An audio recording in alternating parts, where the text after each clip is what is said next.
Hey everyone, and welcome back to my channel. Thank you so much for joining me. Today we have an exciting video.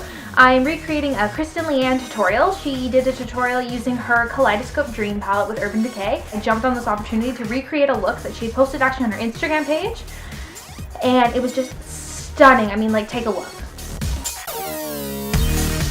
It's so beautiful, so fun, and I loved seeing how she incorporated so many colors from her palette. No one rocks it better than Kristen Leanne, I'm telling you. I'm recreating this look, and she also did a tutorial on it, so I guess I'm partaking in the reenacting someone's tutorial, trying their makeup looks.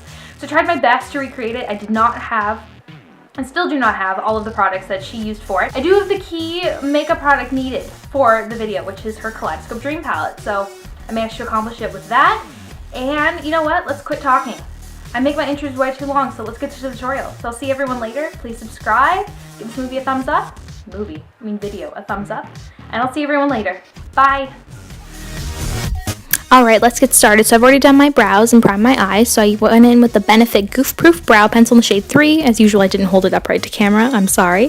The 24-hour Brow Setter Gel from Benefit, and the CoverGirl Ready Set Gorgeous Concealer on my eyes. Then we're going to dive right in with the Urban Decay and Kristen Leanne Kaleidoscope Dream Palette, and get ready for it. Just take in that beautifulness, the colorfulness. I don't know what I'm saying, but I love it so much.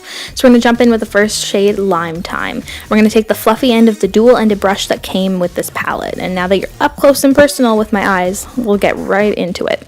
So we're going to start packing on that shade Lime Time from outer corner to inner corner. And you're going to start blending it into the crease and ever so slightly, if I could get my words together, past the crease, heading towards the brow bone, but obviously not touching the brow bone. We're not going to go all the way up to the brow, but just in the crease and up.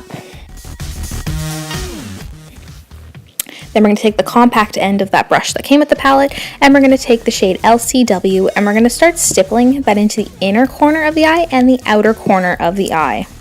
That might sound weird. I'm going to start on the outer corner, stippling that in, and then start patting it into the inner corner.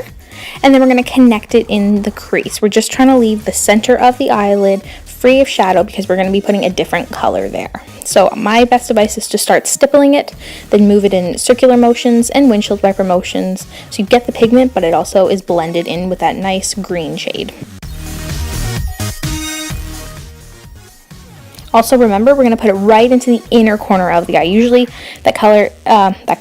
usually that area of the eye is left free of any eyeshadow because we're going to put a highlight shade there, but not today. We're going to be using this really cool turquoise shade right on the inner corner of the eye.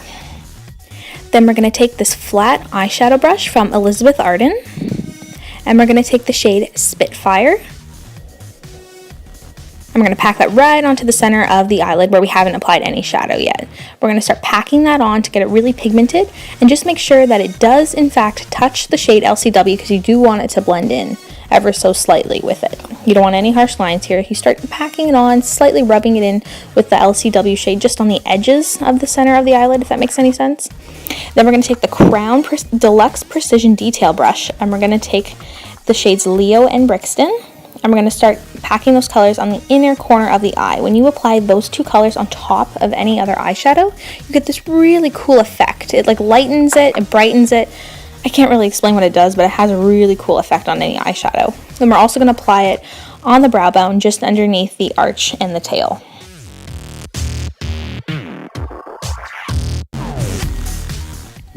Then I'm going to curl my lashes with the Quo Eyelash Curler. I'm going to tightline my upper lash line using the Rimmel London Soft Kohl Eyeliner in the shade Jet Black. Now this step isn't necessary, but I always do this because it just makes the lashes look so much fuller, and I just love that effect, but this is totally unnecessary. You can skip it if you'd like. Then I'm going to go in with the L'Oreal Voluminous Butterfly Intenza Mascara, and we're going to put one coat of that on the lashes. Today we're going to be using false lashes, so only one coat of mascara is necessary. And with that being complete, then I went off camera, did my foundation, my blush, and my contour, and I set my face because I figured that takes a lot of time and the focus today is on the eyes. So then I'm going to highlight my face using the Deluxe Blending Crease Brush, and I'm going to take those shades Leo and Brixton and pack it right onto the cheekbones. Those two shades that we used on the inner corner of the eye and the brow bone as well make a great highlight shade. And because we already put those colors on the eyes, this is going to go very nicely with the entire look. And I also did it on the bridge of the nose and the Cupid's bow. Then I'm going in with my Ardell Natural Lashes in the number 110, my Tweezerman Tweezers, and my Duo Lash Glue. And I'm also bending my false lashes. I do this because it helps loosen up the band so you can form the lashes exactly how you'd like on your lash line. Can't speak. And as you see, I'm not very good at putting on false lashes. I don't actually apply them with those tweezers that I showed you because I've poked myself in the eye and it hurts. I actually use the other end of the tweezers to just help push the lashes down as far as possible to the lash line and just help shape them. That's how I use them. I always apply them with my fingers because I'm so scared of poking myself with the tweezers. So I use the other end of the tweezers to help manipulate the lashes into the shape I want, to help push them down. But that's just my method. Everyone has their own way of doing it. This is not my forte. And there you go. That's what the lashes look like. The glue isn't dry. That's why you see those little white specks around. But that's a pretty good first attempt at doing it on camera. Then I took that compact end of the dual-ended brush and I took the shade LCW and I started packing that onto the outer corners of the lower lash line, and I will be putting it on the inner corners of the lower lash line as well. And we're going to basically mirror what we did on the eyelid on the lower lash line. We're going to leave the center of the lower lash line free of shadow because we're going to put the shade Spitfire there later. Just like we did on the upper eyelid, on the eyelid, whatever you want to call it, you know what I'm saying.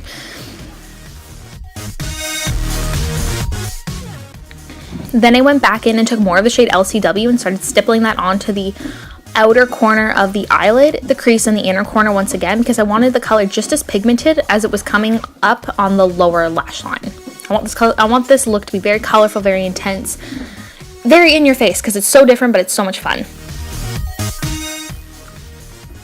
Then I'm taking the flat eyeshadow brush from Elizabeth Arden once again, and we're going to dip it into the shade Spitfire, and we're going to pack that onto the center of the lower lash line. And we're going to just kind of push that in as tight as possible, and we're going to slightly blend it into the shade LCW on the outer and inner corner, so it slightly blends, but you still get that really nice, intense fuchsia pink shade from Spitfire. Then I took a little bit of the shades Leo and Brixton and packed that right onto the center of the eyelid on top of Spitfire, just to enhance it, add a little something extra to that. Then I sprayed that flat eyeshadow brush with some thermal water, dipped it into the shade LCW, and basically decided to reapply the shade LCW on the lower lash line, because if you spray that brush with water or Max Fix Plus or even eye drops, you're really going to intensify the pigment. So any of those things work. I just really wanted the colors as pigmented and as intense as possible, and I also did that with the shade Spitfire. I cleaned off the brush, sprayed it with water, dipped it in Spitfire, and reapplied the shade Spitfire wherever I did, but so it was extra pigmented, if you get what I'm saying. Then we're going to go in with glitter. So we're going to use the Revlon PhotoReady Eye Art in the shade Desert Dazzle. And so wherever we put the shade LCW on the eye, we're also going to put this glitter. So I'm only using the glitter end of this dual-ended eye art tube, whatever you want to call it. And we're just going to put glitter right where the shades LCW are.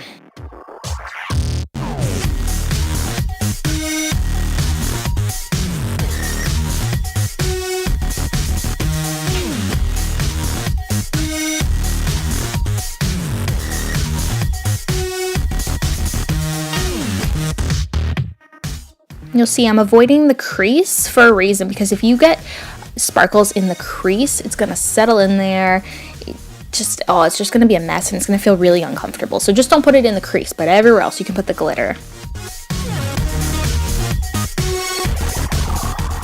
I lined my lips with the NYX Suede Matte Lip Liner in the shade Sandstorm. Today we're going to just slightly overline the lips. I'm not going to overline my bottom lip.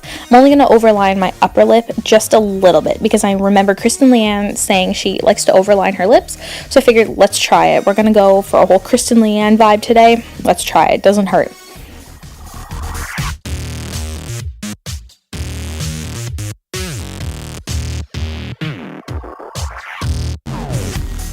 Then we're going in with the Urban Decay Vice Liquid Lipstick in the shade Back Talk. This liquid lipstick combined with that lip liner I just put on makes the coolest neutral shade. I'm trying to mimic the lipstick Bun Bun that Kristen Leanne came up with Urban Decay, but I sadly do not have it. But these two together are actually quite similar, and I'm loving the results. It's a great neutral lip color.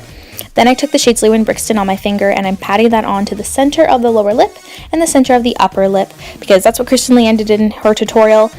And we're going to just wing it. I went way too heavy-handed with those shades, but I'm hoping the Hard Candy Plumping Serum Voluminizing Lip Gloss in the shade All American Girl will tone that down a bit. It toned it down a bit, but I might put a little bit less of that next time, but hey, let's just go with it. Let's have fun.